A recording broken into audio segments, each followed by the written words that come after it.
আজকে আনাবো কুলের আচার। কার কার কুল পছন্দ সবাই কমেন্ট করে জানাবেন। কুলটাকে কুড়ে নিলাম, কিছুটা তেঁতুল জল করে নিয়েছি আমি।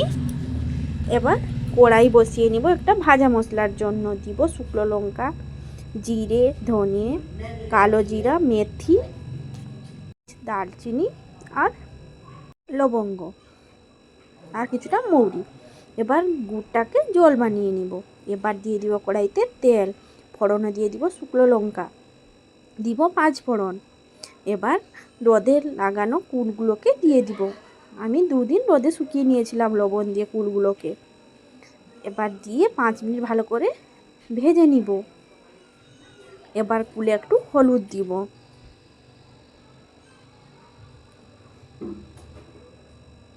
আর কার কার কুলের আচার খেতে ভালো লাগে অবশ্যই কমেন্ট করে জানাবেন। এবার দিয়ে দিব তেঁতুলের জলটা।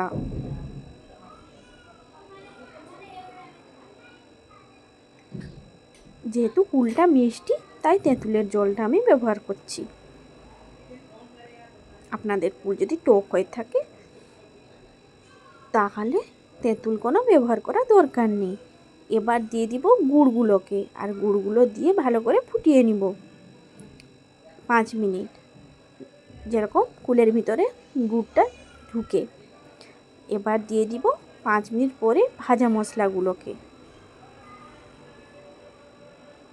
আর ভাজা মশলা দিয়ে 2-3 মিনিট ভালো করে নেড়ে চেড়ে পুরো শুকনো করে নামিয়ে নিব। রেডি হয়ে গেল কুলের আচার। লাস্টে দিয়ে দিব একটু ভিনিগার, 2 চামচ ভিনিগার দিয়ে দিব। আমার তো স্কুলে যখন যেতাম এগুলো প্রচুর খেতাম কিনে। আর ভিডিওটা যদি ভালো লেগে থাকে লাইক, শেয়ার, কমেন্ট করে দিবেন, একটা সাবস্ক্রাইব করে দিবেন। সবাই ভালো থাকুন, সুস্থ থাকুন।